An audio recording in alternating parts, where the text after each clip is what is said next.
The chamber on Axis Prime gleamed with silver and gold. 47 species sat in their high seats looking down at the council floor. High Counselor Vextar stood at the center, his tall form casting shadows across the polished stone. His voice echoed through the massive room. "The humans are dangerous," Vextar said. His eyes swept across the assembled leaders. "They grow too fast. They build weapons we did not teach them. They take systems we marked as protected. They must be stopped now before they become unstoppable." Ambassador Lyroth rose from her seat. Her soft voice carried through the silence. "We should talk to them first. Humans make beautiful art. They write poetry. They care for their sick and old. War should be our last choice, not our first." Vextar laughed, a harsh sound. "You speak of art while they build battle fleets. You speak of poetry while they claim our worlds. 12 species before them learned to obey. The humans will learn the same lesson." The vote came quickly. 39 voices said yes to war. Only 8 said no. The decision was made. Fleet Commander Thorix received his orders within the hour. He would take 200 warships to Luna Colony. He would show humanity the power of the Galactic Council. They would surrender, just like all the others had. Thorix did not feel good about this mission. His scales itched, the way they always did before trouble. But orders were orders. He prepared his fleet and jumped to human space. Luna Colony orbited Earth's moon. 2,300,000 humans lived there. They mined resources. They built ships. They raised families. When Thorix's fleet appeared in the sky, alarms screamed across the colony. The colony's shields came up. Blue energy wrapped around the station like a protective shell. Thorix targeted the power generators. His weapons were old, tested by centuries of use. The first volley cracked the shields. The second volley shattered them completely. The third volley hit the colony itself. Fire bloomed in the darkness of space. Sections of the colony exploded outward. Air rushed into the void, carrying debris and bodies with it. Emergency signals filled every frequency. People screamed. Children cried. And then slowly the signal stopped. On Earth, Admiral Kang Tae-young stood in the war room. The screens showed everything. He watched his home colony die. He watched the place where his wife and 2 daughters lived turn into a field of wreckage. His face did not move. His hands did not shake. But something inside him broke and reformed into something cold and hard. An officer approached him carefully. "Sir, Fleet Commander Thorix is broadcasting a message. He demands our surrender. He says the Council will show mercy if we submit now." Tae-young turned from the screens. His eyes were empty, like looking into deep space. "Send a message to all human fleets. Every ship. Every captain. Every soldier. Tell them to prepare for immediate deployment." "What should we tell Thorix, sir?" "Tell him nothing. Silence is our answer." The officer hesitated. "Sir, what are your orders?" Tae-young walked to the communications console. He pressed the button that would broadcast to every human military installation across 50 light years. His voice was steady, quiet, and absolutely certain. "All ships converge on Earth coordinates. Activate Protocol Phantom. Unseal the weapons we kept hidden. Cancel all leaves. Recall all personnel. The Galactic Council wanted to teach us a lesson. We will teach them one instead." He paused, looking at the screen that still showed Luna Colony burning. When he spoke again, his words were barely above a whisper, but everyone in the room heard them clearly. "They wanted war. We will give them extinction." Across human space, ships that had been hiding in the darkness powered up. Weapons that the Council knew nothing about came online. Soldiers who had trained for this exact moment received their orders. And in orbit around Earth, 400 warships began to gather, each one carrying technology that would change the galaxy forever. Fleet Commander Thorix waited for humanity's response. He expected surrender. He expected fear. He expected begging. Instead, he got silence, and in that silence, something ancient and terrible woke up. Humanity had been patient. Humanity had been peaceful. But humanity remembered how to be monsters. The Galactic Council had made their choice. Now they would learn the cost. The flagship Vengeance Unbound hung in deep space, 50 light-years from Earth. Around it, 400 human warships emerged from silent running mode. They had been hiding, waiting, invisible to every scanner the Council possessed. Now they powered up, and the darkness came alive with light. Admiral Tae-young stood on the bridge looking at the holographic display. Each blue dot represented a ship. Each ship carried weapons the Council had never seen. Commander Park Hae-jin stood beside him, holding a data tablet. "The command staff is assembled, sir," Hae-jin said. "They are ready for the briefing." Tae-young nodded. They walked to the war room where 50 officers waited. Captain Lee Ji-woo stood near the front, her arms crossed. Dr. Choi Yuna sat at a console, fingers already moving across holographic controls. Lieutenant Shin Bora leaned against the wall, her flight suit still smelling of fuel and metal. "Listen carefully," Tae-young said. "What I am about to show you has been hidden for 30 years. The Council thinks they know our capabilities. They are wrong." Hae-jin activated the display. Images of weapons appeared in the air. For decades, we allowed Council observers to watch us. We showed them basic ships, simple weapons. We let them think we were children playing with toys. But in the shadows, we built something else. Dr. Yuna stood up. "The Phantom Protocol involves 3 weapon systems. First, quantum entangled missiles. They exist in 2 places at once until they strike. No shield can stop them because the shields do not know which version to block." She pulled up a video. A test missile struck a target. The shield flickered, confused. The target exploded. Second, nanite swarms. Microscopic machines that eat ships from the inside. They consume metal, plastic, flesh, everything. They multiply as they feed. One swarm can destroy an entire fleet if given enough time. The officers watched in silence. Some faces showed excitement. Others showed fear. Yuna continued. "Third, viral code. I created a program that infiltrates alien computer systems. It learns their language in seconds. Then it takes control. Their weapons fire on their own ships. Their life support fails. Their engines explode." Captain Ji-woo stepped forward. "Show them the gravity wells." A new image appeared. A massive device shaped like a ring. Ji-woo smiled, but it was not a kind smile. "This is my contribution. Gravity well generators. They create artificial black holes. Small ones, but strong enough. We can crush ships into balls of compressed metal. We can trap entire fleets. We can tear planets apart if we want to." "That is insane," someone whispered. "That is war," Ji-woo replied. Lieutenant Bora pushed off the wall. "Do not forget the Wraith fighters. I fly them. Invisible to sensors, silent as death.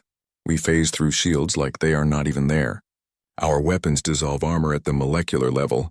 I have killed 87 enemy ships. None of them saw me coming." Tae-young let the information sink in. The Council believes they outnumber us. They believe their technology is superior. They believe we will fight like civilized species. They are wrong on all counts. An older officer raised his hand. "Sir, using all these weapons together, the destruction will be total."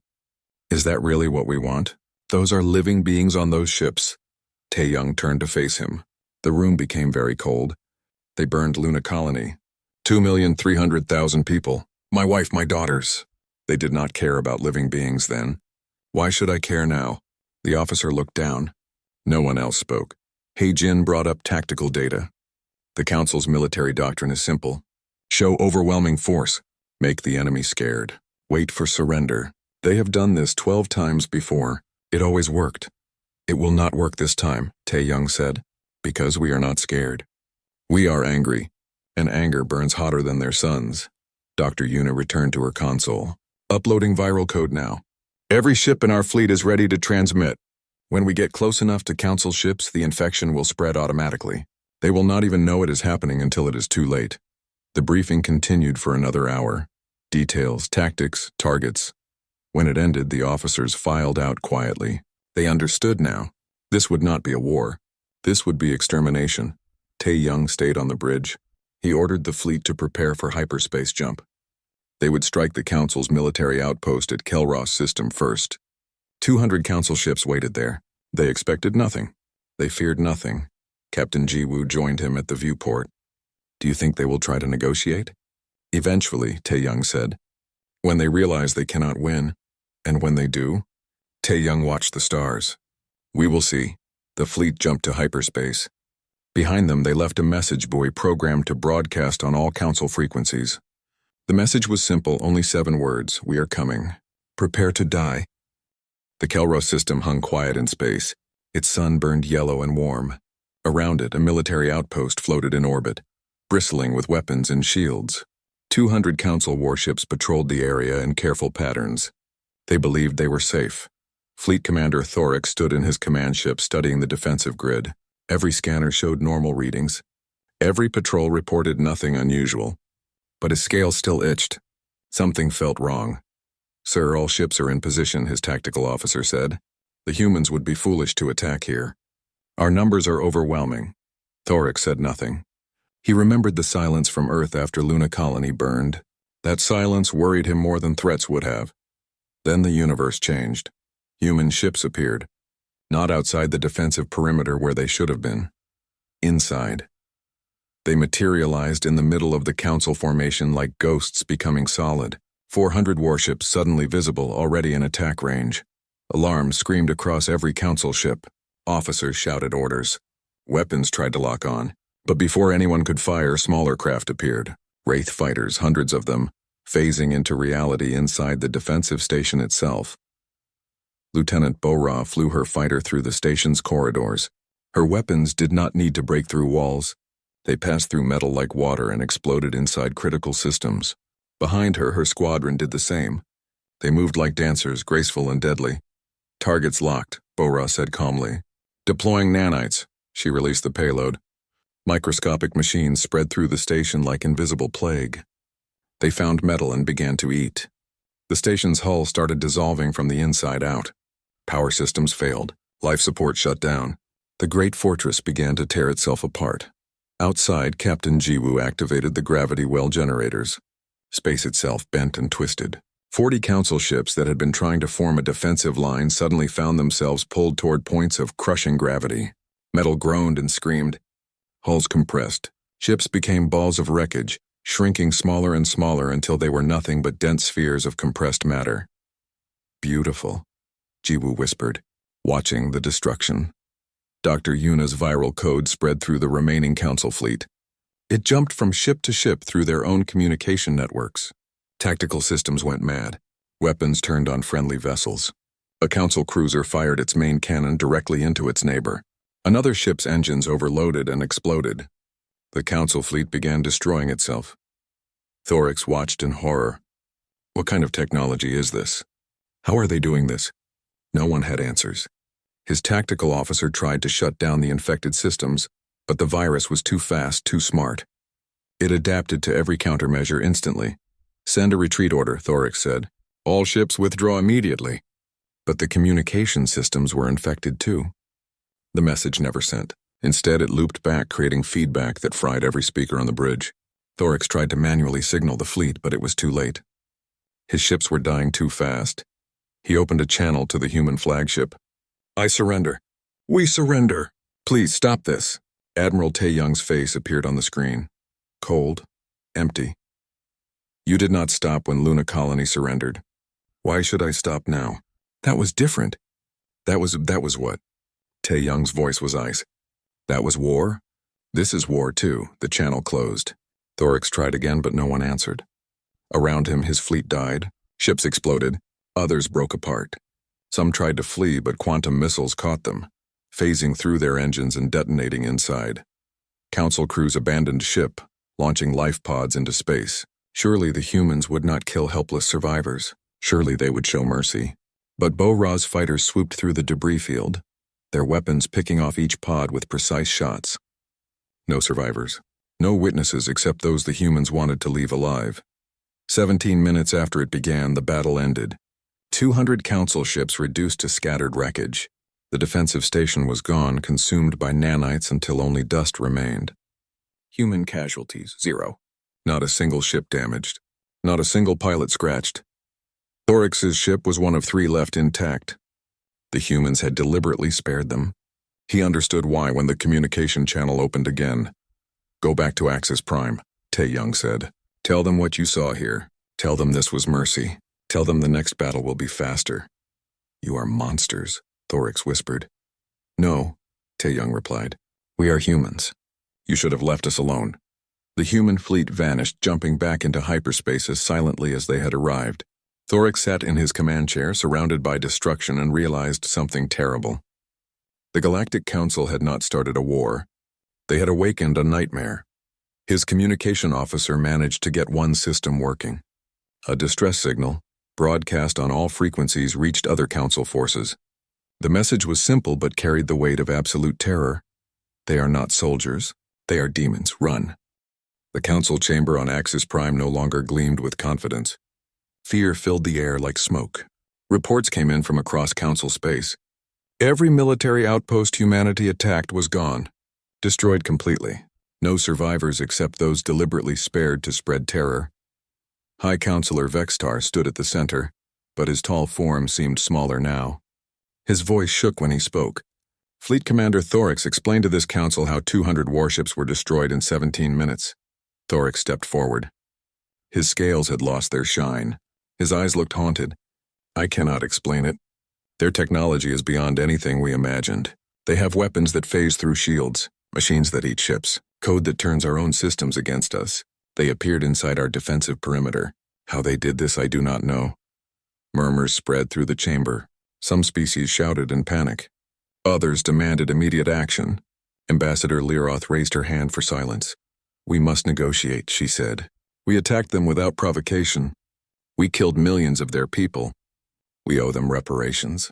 We must surrender before more die. Surrender? Vextar's voice rose. The Galactic Council does not surrender. We have ruled for 1,000 years. We have 10,000 warships. We will recall every vessel, gather them here at Axis Prime, and crush the humans with pure numbers. Numbers mean nothing if our ships destroy themselves, Thorax said quietly. I watched it happen. Our weapons fired on our own fleet. Our engines exploded without being hit. Their viral code is too advanced. We cannot fight what we cannot understand. A representative from the Kelleran species stood. My people withdraw from this conflict. We will not die for Vextar's pride. We are leaving the council. Another species agreed. Then another. The council was fracturing before Vextar's eyes. He pounded his fist on the podium. Any species that withdraws will be marked as traitors. You will receive no protection, no trade, no mercy. Protection? Someone laughed bitterly. You cannot even protect us from humans. What good is your council now? Before Vextar could respond, every screen in the chamber flickered. Admiral Tae-Young's face appeared larger than life, looking down at them all. The room fell silent. High Counselor Vextar, Tae-Young said. His voice was calm, which made it more frightening. I am giving you one chance. Surrender yourself to us for trial. Disband the Galactic Council. Pay reparations for Luna Colony. Accept these terms or your civilization ends. Vextar stared at the screen. You dare threaten us in our own chamber? You are barbarians. Savages! We are the species you tried to exterminate, Tae-Young replied. We are the species that survived. We are the species that will decide your fate now. The transmission ended. The chamber erupted in chaos. Some demanded negotiation. Others called for total war. Species accused each other of cowardice or madness. The unity that had held the council together for centuries crumbled in minutes. Ambassador Leroth waited for the noise to die down, then made her decision. She could not watch her species die for pride. She left the chamber quietly and went to a secure communication terminal. She knew humans monitored council frequencies. She hoped they would see her message. This is Ambassador Leroth of the Kelleran people. I wish to speak with Commander Park Hae-jin of humanity. I believe terms can be reached. Please, before more die, let us talk. She waited, not knowing if anyone would answer. Hours passed. Then her terminal chimed. Commander Hae-jin's face appeared, calm and measuring. Ambassador Leroth, I remember you from the first vote. You argued against attacking us. I did, Leroth said. I was overruled. I am deeply sorry for what my council did to your people. If I could undo it, I would. Sorry does not bring back the dead, Hae-jin said. But it is a start. What do you want, Ambassador? I want to prevent total destruction. Vextar will never surrender. His pride is too great, but if you kill everyone on Axis Prime, billions of innocent people will die. Civilians, children. Please, there must be another way. Hae-jin was quiet for a long moment. Admiral Tae-Young lost his wife and daughters. His pain drives him now. I do not know if he can be reasoned with anymore. Try, Leroth pleaded. Please try. I will bring your message to him, Hae-jin said. But I make no promises. The transmission ended. Leroth sat alone, hoping she had done enough. Meanwhile, Vextar issued his orders. Every council ship would gather at Axis Prime. They would create a wall of steel and energy. The humans would come, and they would finally be stopped. Across the galaxy, 10,000 warships began their journey to the capital. They came from every corner of Council space. A massive fleet, the largest ever assembled. Vextar looked at the reports and felt his confidence return. Numbers would win. Numbers always won. But in deep space, the human fleet waited. 800 ships, each one carrying death in forms the Council could not imagine. Admiral Tae Young stood on his bridge and watched the enemy gather. He had given them a choice. They had made their decision. Now they would face the consequences. The neutral space station Harmony's End floated between Council space and human territory. It was old, built centuries ago when the galaxy believed in peace. Now it would host a meeting that would decide the fate of billions. Admiral Tae Young arrived first. Commander Hae-jin and Captain Ji-woo walked beside him. They wore their dress uniforms, crisp and perfect. But their eyes were hard. They carried no visible weapons, but the three humans radiated danger like a fire radiates heat. High Counselor Vextar arrived with Fleet Commander Thorix and Ambassador Lyroth. Vextar still held his head high, but Thorix looked defeated. Lyroth's expression showed only sadness. They met in a large conference room. A round table sat in the center. 6 chairs. No decorations. Just cold metal and harsh lights. The two groups faced each other across the table. Vextar spoke first. Admiral Tae Young, I believe we can reach an understanding. The attack on Luna Colony was regrettable, but it is done. We can discuss peace terms now. Reasonable terms? Reasonable. Tae Young repeated the word like it was poison. You killed 2 million of my people. What is reasonable about that? War has casualties, Vextar said. You have killed tens of thousands of Council soldiers. Let us call it even and move forward. Captain Ji-woo laughed. It was not a pleasant sound. Even, you started this war. You destroyed our colony without warning. And now you want to call it even? Commander Hae-jin placed a data tablet on the table. These are our terms. Complete dissolution of the Galactic Council. Vextar will stand trial for war crimes. All Council species will pay reparations for the next 100 years. Humanity will establish the new governing body for the galaxy. Vextar stared at the tablet. Then he pushed it away. Impossible. You ask us to surrender everything. To put ourselves under human rule. That is tyranny, not peace. You gave us no choice when you attacked, Tae Young said. Now we give you none. Ji-woo pulled out a small device. She placed it on the table and activated it. A holographic display appeared, showing the space outside the station. She pressed another button. Part of the station's unused docking arm began to glow. Then it collapsed inward, crushed by an invisible force. Metal screamed and twisted. In seconds, the entire arm was compressed into a sphere the size of a fist. That was a demonstration, Ji-woo said calmly. We can do that to planets. Thorix looked sick. Lyroth put her head in her hands. Vextar's confidence cracked for the first time. This is barbaric, Vextar whispered. This is war, Tae Young replied. The war you started. Lyroth looked up, tears in her eyes. Please, there must be a middle ground. Vextar will resign. We will hold trials for those responsible. We will pay reparations. But do not destroy our entire civilization. Your civilization destroyed itself when it attacked ours, Tae Young said. We are just finishing what you started. Hae-jin spoke quietly. Admiral, may I speak? Tae Young nodded. Hae-jin turned to the Council representatives. I lost friends on Luna Colony too. I understand the Admiral's anger because I share it. But I also know that total destruction helps no one. If you agree to our core demands, we might negotiate on the details. What core demands? Lyroth asked hopefully. Vextar stands trial. The Council disbands. Humanity leads the new government. Those 3 points are not negotiable. Everything else we can discuss, Vextar stood abruptly. Never. I will never submit to human judgment. We are the elder species. We built this galactic order. We will not be dictated to by newcomers. Thorix stood as well. Sit down, Vextar. Your pride is killing us all. How dare you? I was there, Thorix shouted. I watched 200 ships die in 17 minutes. I saw what their weapons can do. We cannot win this war. Accept reality. Vexatar turned to face him. If you had fought better, those ships would not have died. If our fleet had been stronger, the humans would have lost. We need more ships, not surrender. More ships? Thorix laughed bitterly. They turned our ships into weapons against us. They have technology we cannot comprehend. They can appear inside our defenses. They can crush matter with gravity. They can make themselves invisible. What part of this do you not understand? We have already lost. The room fell silent. Vextar looked around at the faces watching him. He saw Thorix's desperation. He saw Lyroth's hope dying. He saw the humans sitting calmly, knowing they had already won. I will not surrender, Vextar said quietly. I would rather die. Then you will get your wish, Tae-young said. He stood. Heijin and Jiwoo stood with him. The negotiation is over. We will see you at Axis Prime. Wait, Lyroth cried. Please give us more time. Tae-young paused at the door. He did not turn around. You have 6 hours. If Vextar does not surrender himself by then, we attack. Not just his military, everything, your choice, the humans left. Lyroth turned to Vextar. You will doom us all. Better to die free than live as slaves, Vextar said. Better to live, Thorix said softly.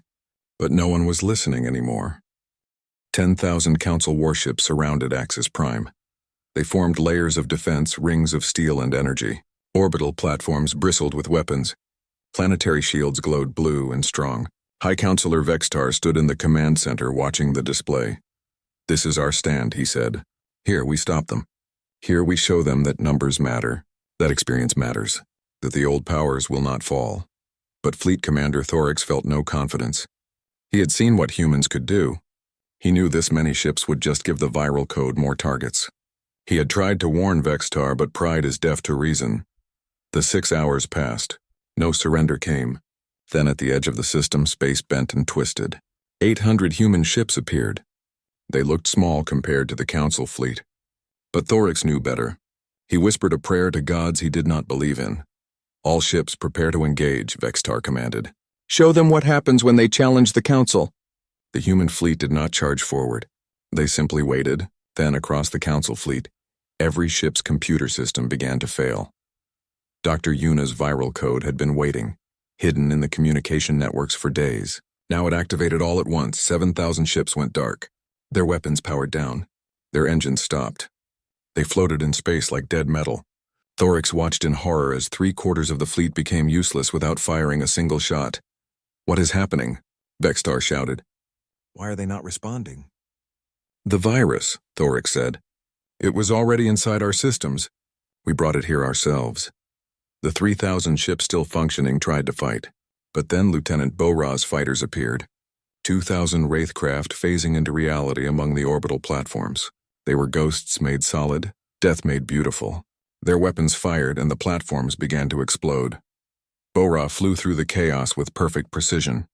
Her fighter danced between explosions. She targeted power cores, weapon systems, command centers. Behind her, her squadron followed her lead. They moved like a school of fish, synchronized and deadly. Targets destroyed, Bo-Ra reported calmly. Moving to secondary objectives. Captain Jiwoo activated the gravity well generators. They did not target ships this time. They formed a cage around the entire planet. Invisible walls of crushing gravity. Nothing could leave. Nothing could escape. Axis Prime was trapped in a prison of its own making. The remaining Council ships tried to counterattack. They launched missiles, fired energy weapons, deployed fighters. But human point defenses were too good. Every missile was destroyed. Every shot missed or was absorbed by shields that bent space itself. Every fighter that got close enough was swatted aside like an insect. Then the nanite swarms came. Released from human ships, they spread through the Council fleet like invisible plague. Ships began to dissolve. Hulls developed holes. Engines fell apart. Entire vessels crumbled into dust and debris. Thorix made a decision. He opened a channel to his remaining functional ships. All vessels cease fire. Power down weapons. This battle is over. What are you doing? Vextar demanded. Saving lives, Thorix said. Something you should have done hours ago. He opened a channel to the human flagship. Admiral Tae-young, this is Fleet Commander Thorix. I am ordering all Council forces to stand down. We surrender. Please stop the attack. Tae-young's face appeared on the screen. Where is Vextar? Vextar pushed forward. I am here, and I do not surrender. Thorix does not speak for the Council. Then you leave me no choice. Tae-young's hand moved toward a control. Wait. Ambassador Lyroth appeared in the command center. Behind her, a dozen Council security officers followed. High Counselor Vexatar, you are under arrest for war crimes and endangering the citizens of Axis Prime. Vexatar stared at her. You dare? I dare, Lyroth said. Because someone must. Take him. The security officers moved forward. Vextar tried to resist, but he was old and tired. They put restraints on his wrists and led him away.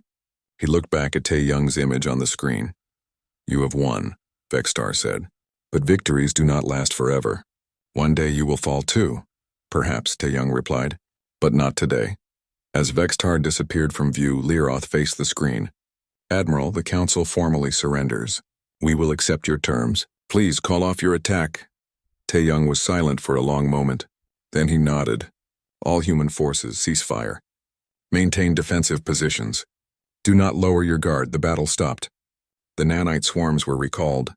The gravity wells remained active, a reminder that Earth held the power here. Across Axis Prime, billions of people looked up at the sky and realized their world had changed forever. Commander Hae-jin stood beside Tae-young on the bridge. It is over. No, Tae-young said quietly. It is just beginning. Below them, in chains, Vextar sat in a cell and understood what he had created. Not peace, not war. Something worse. He had awakened humanity's true nature, and now the galaxy would live with the consequences. 6 months passed. The galaxy looked different now. Human ships patrolled every major system.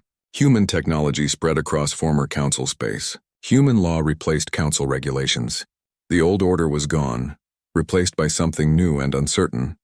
Admiral Kang Tae-young stood in the former Council chamber. It had been renamed the Hall of Terran Authority. Where 47 species once sat as equals, now they sat as subjects. Representatives came to report, to ask permission, to seek guidance from Earth. Today was the signing ceremony, the Treaty of Terra. Every species that wanted to remain in the new order had to sign. The terms were clear. Humanity led, others followed. Reparations would be paid for Luna Colony over the next century. Any species that refused would find themselves isolated, cut off from trade and protection. One by one, the representatives came forward.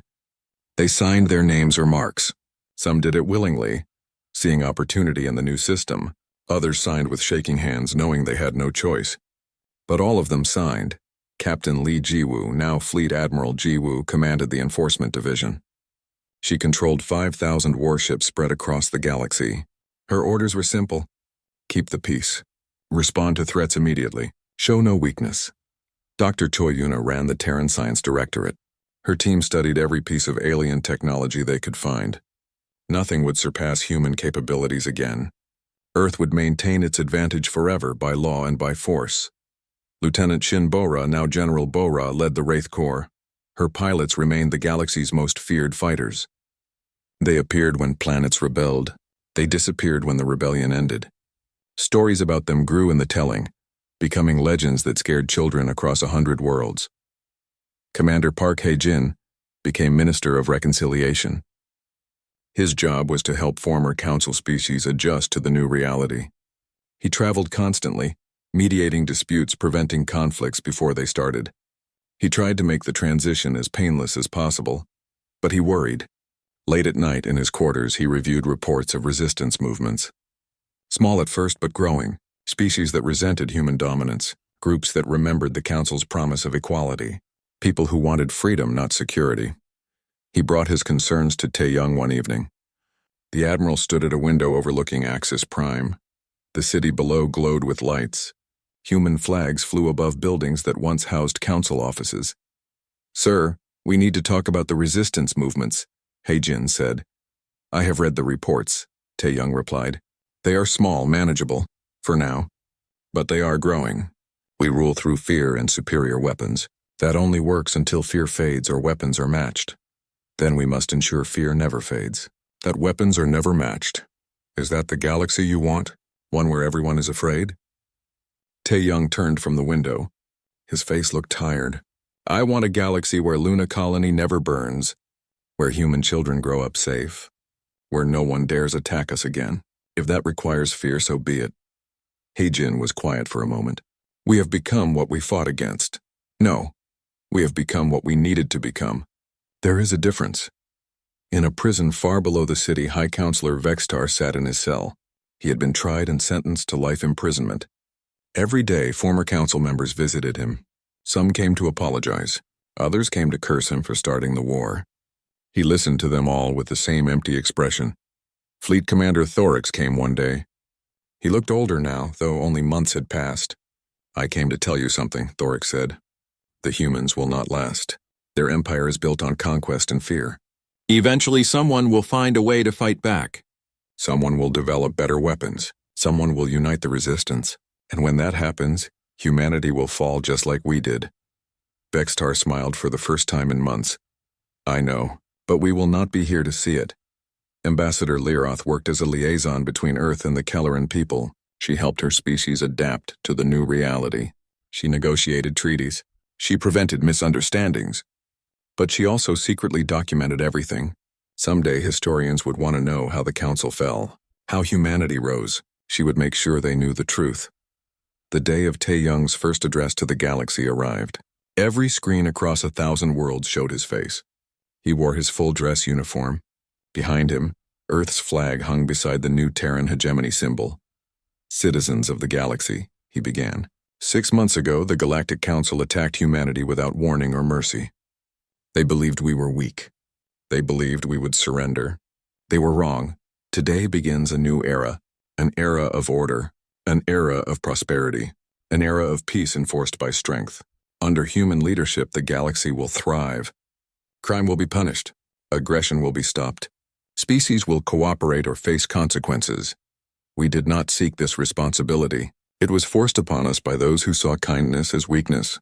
But we will not shrink from the duty. We will govern fairly but firmly. We will protect those who cannot protect themselves. We will build a galaxy where no one fears extinction." He paused, letting his words sink in. "The Council came to us in war. We gave them war. Now we come to you in peace. Accept it, or face what they faced." The transmission ended. Across the galaxy, species watched and understood. Humanity was not asking for cooperation. They were demanding it. The age of equals was over. The age of human dominance had begun. That night, Tae-Young visited the memorial for Luna Colony. Millions of names carved into black stone. He found his wife's name, his daughter's names. He touched the stone gently. "I avenged you," he whispered. "The galaxy is ours now. You can rest." But as he stood there alone, he wondered if they would be proud or horrified by what he had become. He had won the war. He had built an empire, but he had lost something else. Something important that he could not name. In the darkness between stars, resistance fighters watched human patrol ships and planned. In secret laboratories, alien scientists studied captured human technology. In hidden bases, soldiers trained for the rebellion that would come. The Galactic Council had underestimated humanity once. Humanity was now making the same mistake with everyone else. And in the cycles to come, that mistake would cost them everything.